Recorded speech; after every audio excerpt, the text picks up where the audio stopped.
just so beautiful. Listen here. Listen here.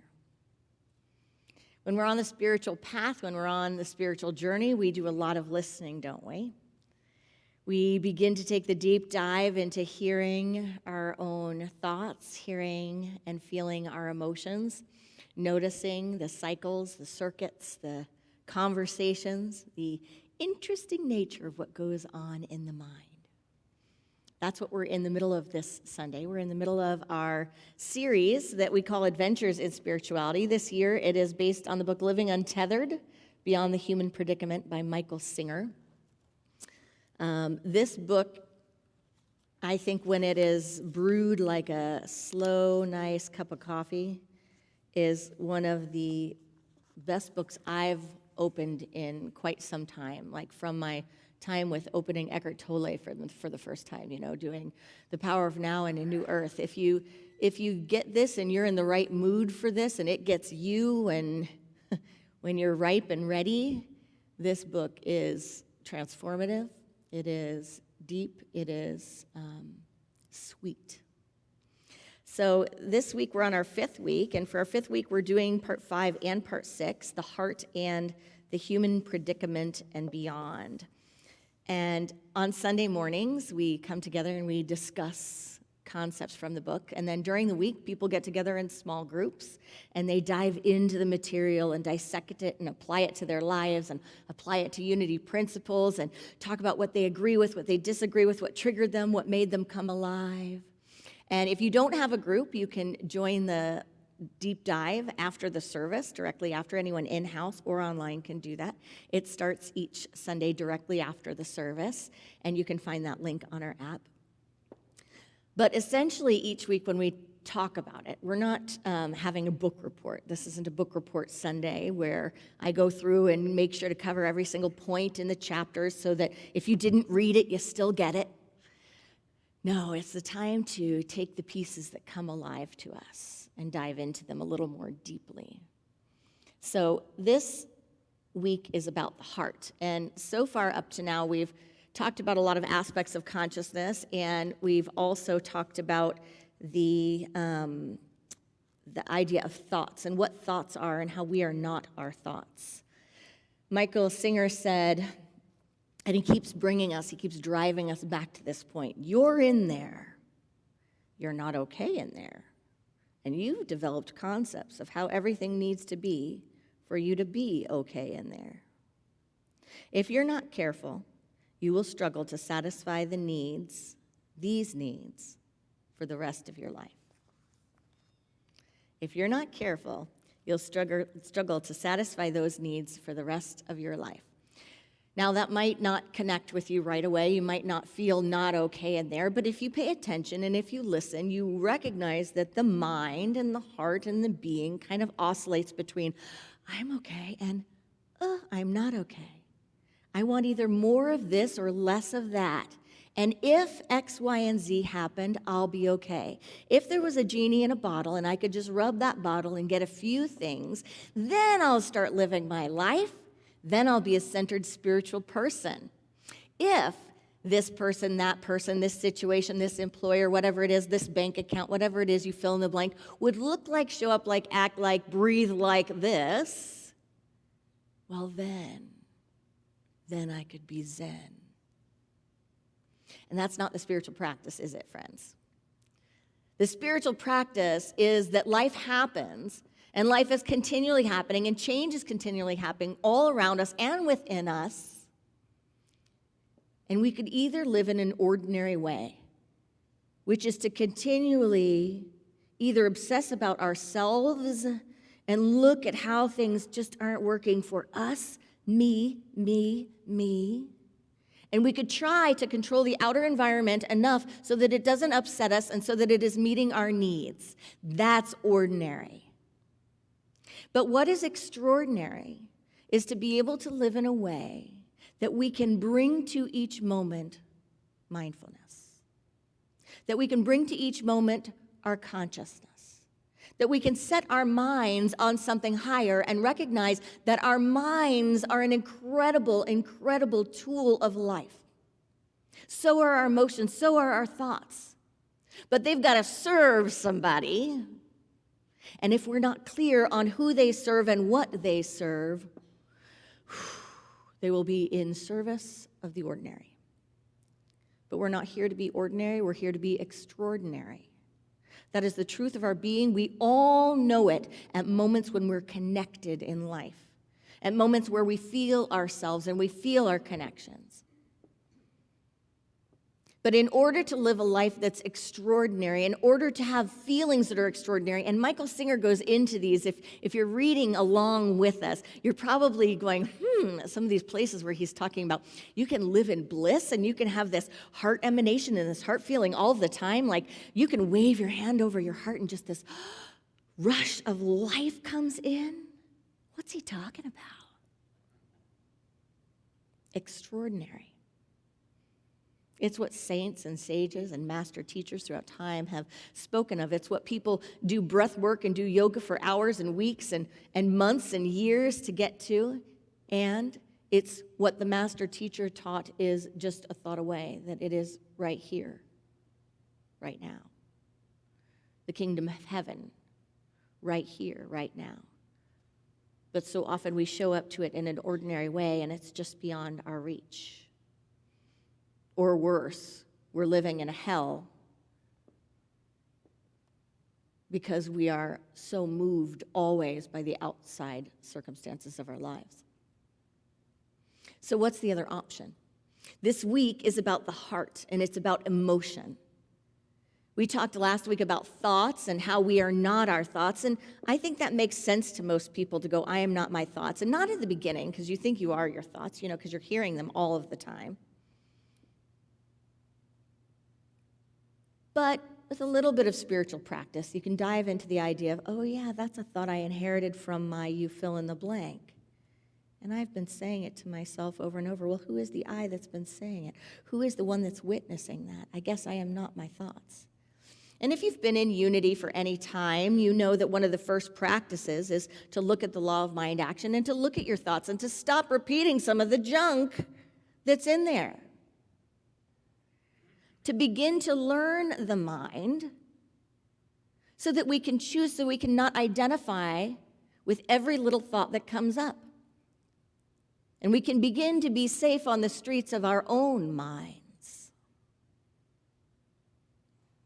We begin to detach our identity from the thoughts that run through them, and we recognize that the mind is like a computer and that has a record, a record player.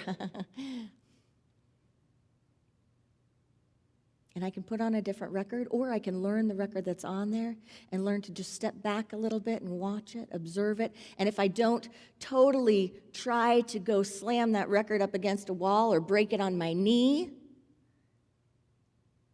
or if I don't leave it on there and glue it to the record player. Anyone that's younger than me might not know what I'm talking about. Not kidding, I'm kidding. Because records are in again, so it's totally okay. But glue it to the record player so it's the only record. Once we begin to recognize this, we can see that we're not our thoughts, that we have thoughts, but we are not them. But what about emotions? What about matters of the heart? Boy, oh boy, matters of the heart. I know I, for one, am a soul that has lived a lot of life deeply identified with my emotions, enmeshed in a great enmeshment relationship with my emotions. So deeply entwined with my emotions that there hasn't been a distinction for much of my life between an emotion and me, the one who observes. And there is something absolutely incredible that happens in the spiritual practice when we learn that we are not our emotions. And not when we just learn it intellectually, like book study, but when we learn it through experience, when we can, through meditation and through observation and through bringing forth the observer self, the witness self, when we can see that we have emotions, but we are not them. A lot of the Western Buddhist philosophy goes through this and does a lot of generating a practice of witnessing and just allowing the space, just allowing ourselves to feel things. But we often, in the human condition, even with emotions, even with matters of the heart, tend to analyze them and think we're feeling when we're talking about emotions. So let me tell you what I felt. And this is about my feelings, and here are my feelings, and this and this and this, right? Even talking to ourselves, describing the feelings as we're having them. Analytical, getting into the mind, getting into the thoughts, because sometimes the thoughts are a safe place to hide from the feelings. Because for some of us, feelings terrify us more than anything. Because we're identified with them in a deeper way. We become them. I have a friend that studies the Enneagram, and she's really brilliant with the Enneagram. And I have gone to her when I've just been a mess, a total mess, and not been able to affirm myself out of the mess and not wanting to be in the mess. And she can go and assess if you don't know about the Enneagram, you can look it up later, but it's one of those kind of personality being style tests like Myers-Briggs and all of that. But people that really, are good at something like that can make one of those tools so much more.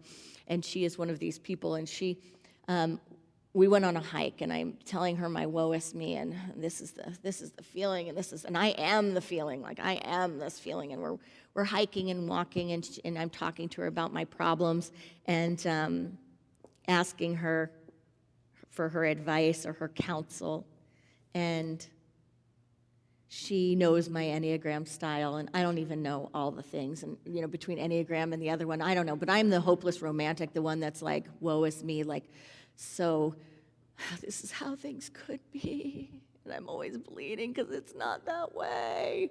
And the poet, the this, the that one, the kind of that's the me in there. I don't know if it's a 9 or a 7 or a what with a flank of this or that, but anyway, I know it, and I know the other ones that are like me because I like them a lot. I think they're really deep, and they really know how to feel. And they really know how to talk about how they feel. And we can really go there. And so I'm on this hike with her, and I'm talking about how I'm feeling. I'm talking about what it is. And I'm, in it. And also talking about unity and principles and psychotherapy and all of this. And I'm talking about, trying to feel my feelings. And she looked at me, and she just said, Erin, people with your Enneagram style don't need to learn how to feel their feelings more deeply. You've got that down. What you need to do is pull on one of your sides, one of your side numbers. I'm like, tell me about my side numbers. Like, are you sure? Because I'm trying to just feel it because I've been feeling this for a long time and it's still not moving through. Because that's part of the philosophy is that you need to feel your feelings. And if you can just feel them, they will move through. Right? Apparently, people with my style don't just feel them. They hug them to their chest like a newborn baby and strap them on there in one of those baby carriers. And she's like, that's fine and all for someone that's a this or a that and a this and a that, and they can't get there. But you have a gift in getting there. So let's just move on from that. And what your style needs is to apply truth principles. I'm like, okay, well, that's something I know a little bit about. And she gently moved me through some conversations with myself, some topics, some affirmations that I could use, like, I am not my feelings. This too shall pass. Things to disidentify with the enmeshed experience that I was happening, that I am my feelings. And it was a shifting point for me in being able to work with myself. Doesn't that sound funny, being able to work with myself? If you don't know about being able to work with yourself, dive in, friends. But it was a shifting point for me because I was doing the absolute opposite of what was helpful when I was in those states of mind. And if it doesn't seem like this work is important, friends, if it seems trite or simple or self-indulgent to do this work,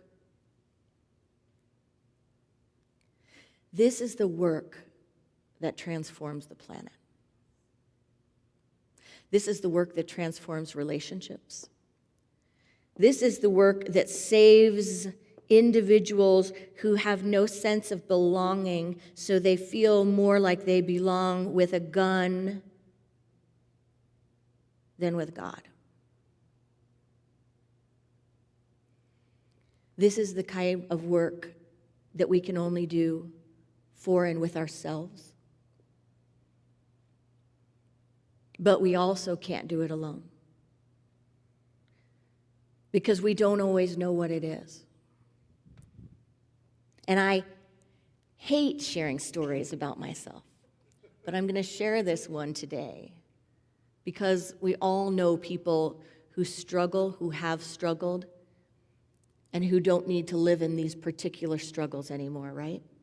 And we are in an era where the outside world, where what we're experiencing on the outside, we're experiencing more mental health issues, more emotional health issues, more emotional regulation issues than I've seen in my lifetime. Not that they weren't there. Maybe they were being taken out before on the internal family unit, right? Maybe on parenting and children. But now we're seeing it expressed in an outward way, which means we all need to have a greater understanding of it. We all need to have more tools, and we all need to be in the togetherness of this conversation so we can help not only ourselves, but we can help our world. So I don't even know when this started happening, but at some point in my becoming, like many of you who may not want to talk about it or share it, and many of you who may not understand, you might not get this, and that's okay. But I have had the feeling in life that if there was an out button that I could get out, I would push it. If there was an eject from this seat, I would eject. Everyone either is someone or knows someone who has had that feeling at some point in their lives. And if you don't, and this is all foreign to you, well, know that it is becoming epidemic in our schools and with our high school children and our junior high children. So we all need to know about it. And the time is now to talk about it. And one of the things that happens when that experience happens is that we have become so identified with our emotions. We have been so identified with the emotional experience that we can't take being human. And that the unknown or the idea of the unknown is more attractive or feels better, feels more feasible than what it feels like to be in here, because it doesn't feel okay in here. So I had that feeling for so many years, and luckily for me, I've had a spiritual practice enough and enough wise souls around me to support my processing so that nothing ever came of that. But I had that feeling for such a long time. And I would even knock on wood to say that it could come back, that feeling. And then one night I had an experience. Through the spiritual practice, through Unity, began a long time ago just watching my thoughts and learning them and watching my feelings and trying to not be them. But I had learned and I had watched and I had seen, but still I felt stuck in the feeling and the experience. With a little bit of light, a little bit of an Eckhart Tolle moment of being awake, hoping this goes away. I know this will go away. I hope this goes away. I know this can go away. I know that I could just feel entirely different tomorrow or next week. I've learned this voice. I know what you say. I've heard this story before. Okay, here we go. But one night in particular, after watching what my mind was suggesting, not with any part of me wanting to act on it, but just watching that mind going, How is it that these thoughts are here? These thoughts are here. I pulled up to one of my nourishing spots in my car at a lake, doing my own emotional processing. And there was a shift. And I prayed, and I did everything and anything that any of us, can think of and know to do to support ourselves in our own spiritual growth, right? And I prayed, and I did all of this. And somehow, in the experience of being with what is, and letting it all be there, and being okay with these feelings, and watching the thoughts going, interesting, very interesting, okay, curious. I'm going to be more curious about these thoughts. And then feeling enmeshed with the feelings, and the feelings being overwhelming, and the feelings becoming everything. I had a realization. It was like asking, what do these feelings come from? What do these feelings come from? What do these feelings come from? And it got back down to abandonment. Feeling abandoned. Feeling abandoned, or like no one's really there for me. Not so much betrayed, but kind of. And I just kind of went through those stories. Like, what are those stories? What have those stories always been that I felt like? And I had a realization. And what I realized was that when I'm feeling these things in either relationships, in my work, in my life, whatever it is, when these feelings come up, I am doing exactly what I hate and what I felt like is being done to me. I am abandoning myself.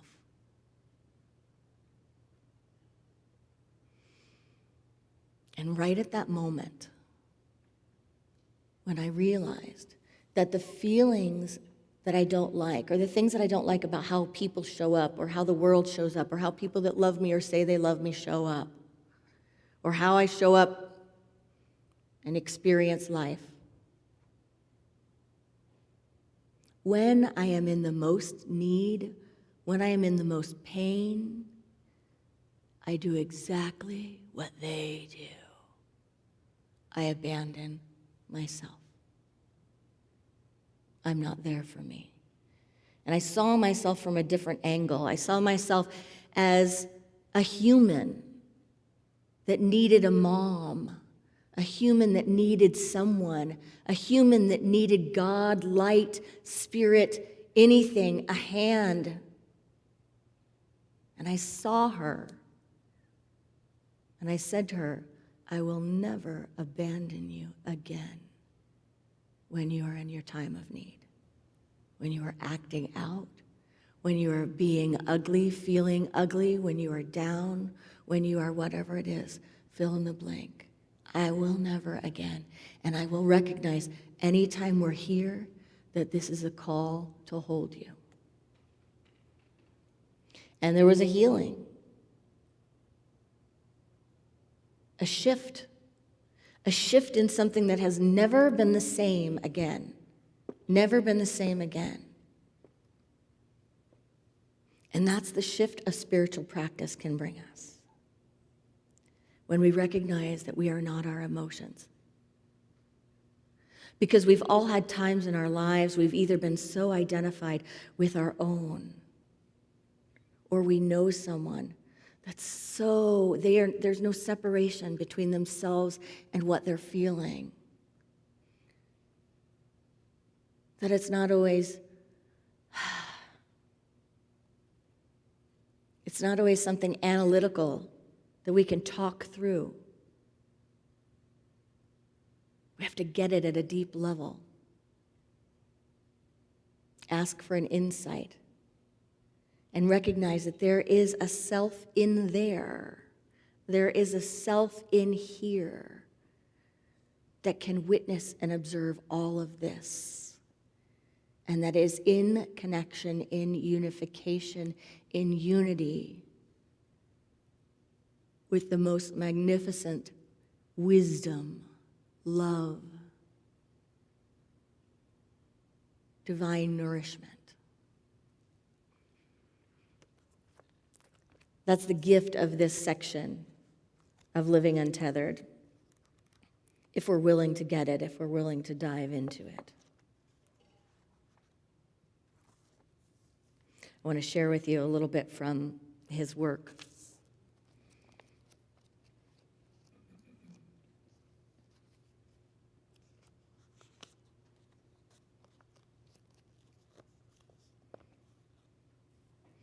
Referencing our thoughts, Michael Singer says, just as with thoughts, the question becomes, who is it that feels these emotional shifts?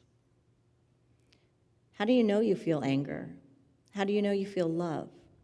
You know because you're in there and you're aware of what's going on in there. That clarity is very deep spiritually.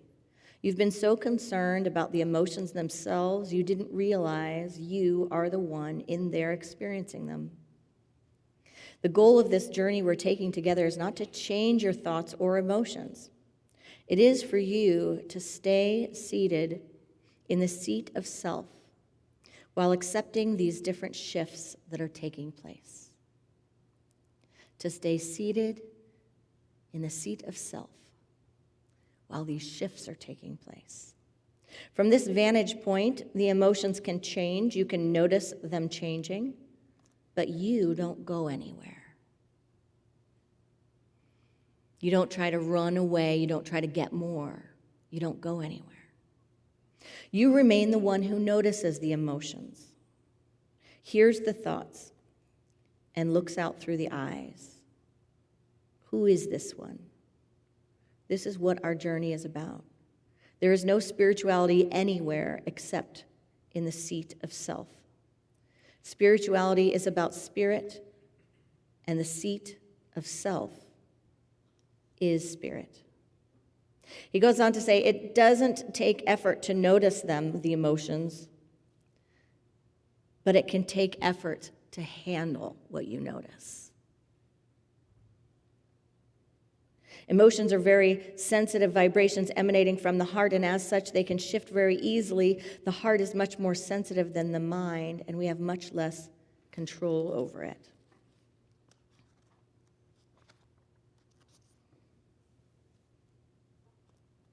He goes on to say, very few people understand their heart.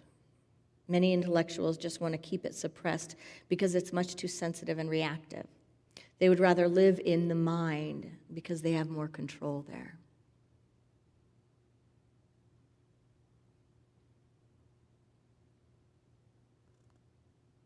The mind becomes a place the soul goes to hide from the heart.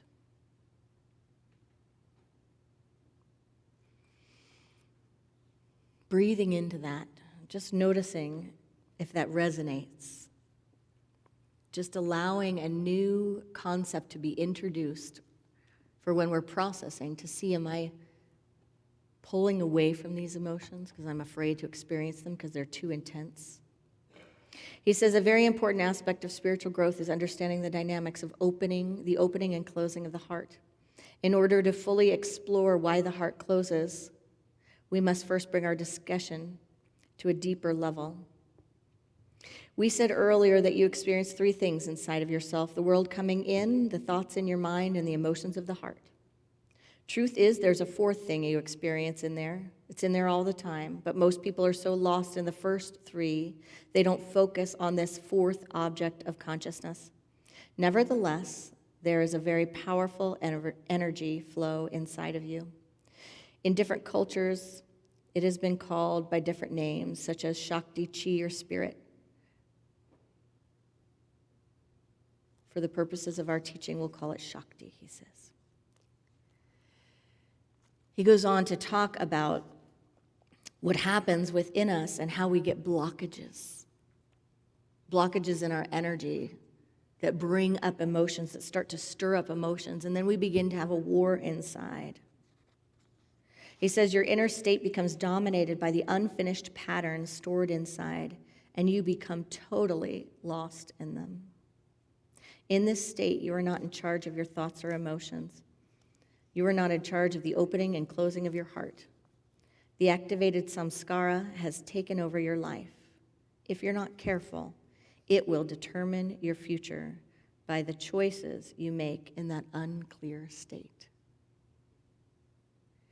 That's the work.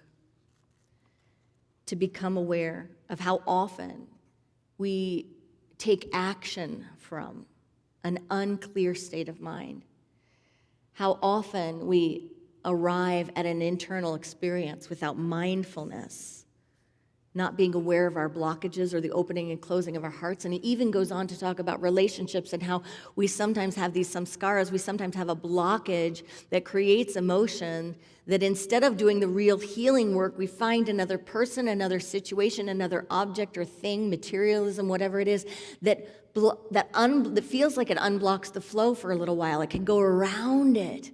So we go, oh, that's how I'm supposed to feel. I feel alive. It's because I met him. Then sometimes you descend back into reality and you still have the blockage there. So he invites us to do this deeper work, the deeper work that really lifts the blockages, that allows the light to flow through, that it's safe to do that work. Many of us think that we will get so lost in that work we'll never come out. But the truth is it's safe to do that work. I am safe in God. He said, letting this opening and closing of your heart run your life is certainly not spiritual. You're not being true to yourself. You're being true to your blockages. That's all your psyche is. Your psyche is the net result of all your blockages and how the energy manages to flow through them.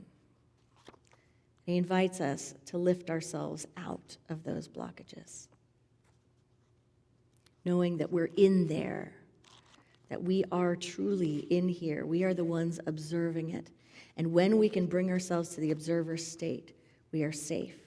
Eckhart Tolle goes into this work. He says, never argue with a pain body. A pain body is when we're in that state. And how often do we do that even with each other in our relationships? We can see someone's triggered. We can see they're enmeshed with their emotions, and we still go after them. It's futile. And it's futile to do it with ourselves.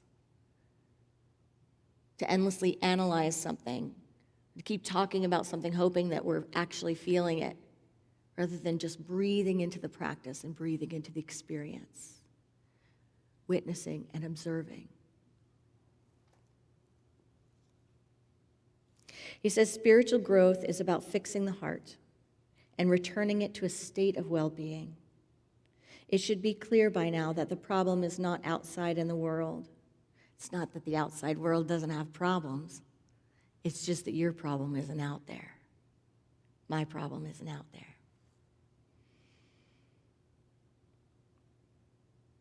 The problem is not in the outside world. The problem is in your inability to handle your heart's full expression of the world. Learning to handle these expressions is the solution, and it is the essence of spiritual growth. Feelings of loss or fear or anger in your heart are just objects of consciousness that self is experiencing. They cannot harm you unless you resist them. They actually make you a richer person because you experienced them. Every experience makes you a greater person if you don't resist it.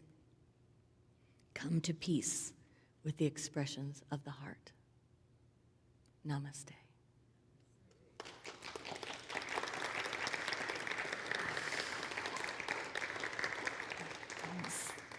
So let's breathe into a time of meditation today, and I'm going to share a little passage from Michael Singer in our meditation. Just allowing ourselves to be comfortable right where we are. I fully accept you, sweet little being called me, for all that you are and all that you will be. I breathe into the witness self, the observer self, and I take on the practice of mindfulness so that I may steward this life more mindfully. This has been done before me. This will be done after me, and may this be done within me. Taking a deep inhale and exhaling, I am not my thoughts. I have thoughts, but they are not me. A deep inhale and a mighty exhale. No matter how good at it I might be, I am not my emotions. I am the one witnessing, seeing, learning.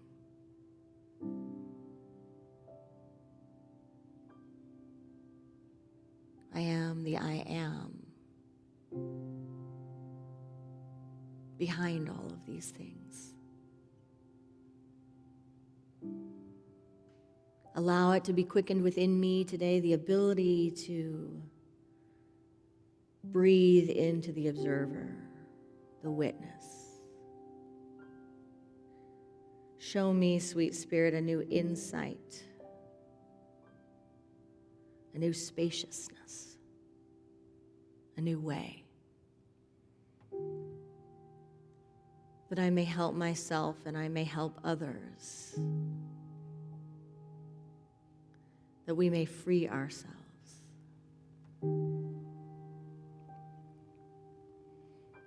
Not that emotions and thoughts won't happen,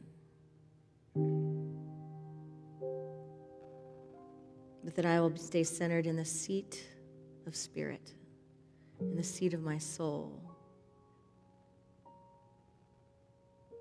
not burning up with those emotions or leading my life from those thoughts.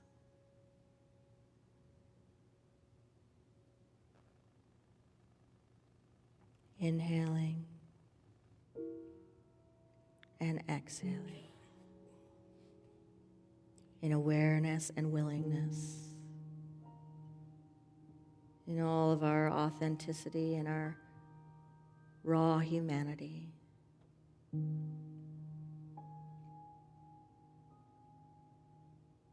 With the words of Michael Singer, the bottom line is that you're a beautiful being. You're a being of great love, light, and inspiration. You are made in the image of God, the God who created the whole universe exists inside you. But you don't realize that. You're lost thinking that the world outside has to be a certain way for you to be okay. This is the human predicament. And nothing is going to meaningfully change until you learn to live from a deeper place. To get out of this predicament, you've got some work to do. And the work is on yourself. From Rumi, the great 13th century Persian poet. Yesterday I was clever, so I wanted to change the world. Today I am wise, so I am changing myself. Inhaling and exhaling into the safety of the source.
by the power of this practice.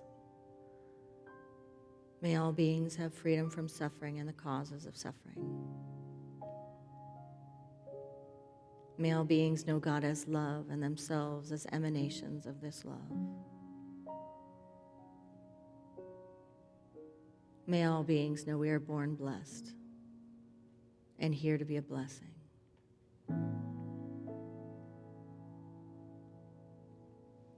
Namaste.